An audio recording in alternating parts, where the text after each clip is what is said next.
How do you capture something on a physical medium that only exists inside someone's head?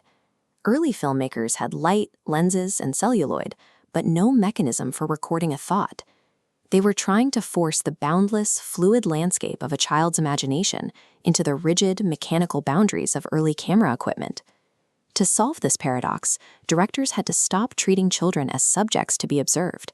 They had to invent ways to actually inhabit their subjective thoughts. Converting internal thoughts into visual sequences allows cinema to function as a bridge for human empathy. In the early 1900s, directors wanted to capture the magic of childhood, but they were blocked by three distinct barriers that kept the camera locked in a third-person perspective. The first barrier was purely technical. Even when synchronized sound became possible, the massive, restrictive nature of early sound equipment made it physically impossible for child actors to naturally voice their internal worlds. The second and third barriers were cultural and scientific. Society still operated on the Victorian norm that children should be seen and not heard, and formal frameworks for child psychology, like Jean Piaget's theories of cognitive development, were still decades away. Without the ability to hear a child's perspective, early films like Dolly's Toys in 1901 and The Magic Lantern in 1903 had to treat imagination as a projected, external spectacle. Directors relied on visual tricks, using stop-motion animation for dancing toys and circular matte effects to create literal windows into a fantasy.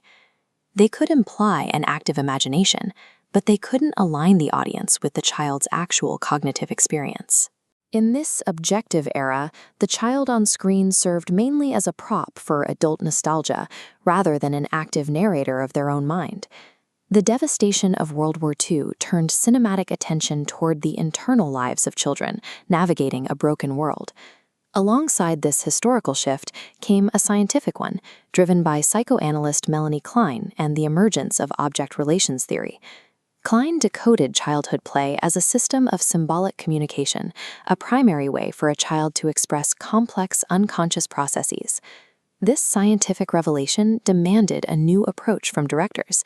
They needed to invent a visual language capable of rendering this new psychological depth on screen. With play now understood as a complex narrative, directors realized that a stationary camera could only capture the performance, not the meaning behind it. Postwar filmmakers answered this psychological mandate by systematizing point of view, or POV, shooting.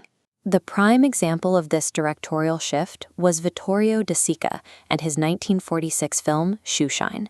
They achieved this by dropping the camera down to a child's eye level. Combining this lowered angle with deep focus, keeping the background environment sharp, forces the audience out of their observer role, turning them into active participants in the child's world. This evolution reached its peak a decade later with Albert Lamourisse's The Red Balloon, a film that pushed subjectivity so far it erased the boundary between reality and fantasy.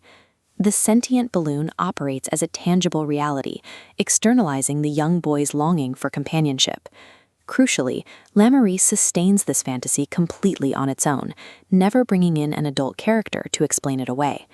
By trusting the viewer to interpret the metaphor directly from the child's unmediated viewpoint, cinema made the subjective experience a shared reality. In 1895, early film studios awkwardly attempted to mimic childlike wonder by having adult actors pull exaggerated facial expressions. By the mid-20th century, directors were engineering genuine empathy. The narrative tools forged in the post-war period laid down the exact methods directors still use today to portray imagination. You can trace this directly through the enduring motif of the red balloon itself, which has evolved across wildly different modern genres.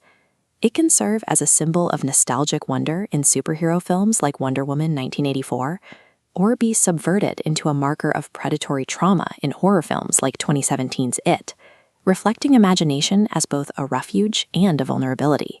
Historians may never pinpoint the exact moment or the precise film that first perfectly captured synchronized imagination, but pinpointing a single film misses the point.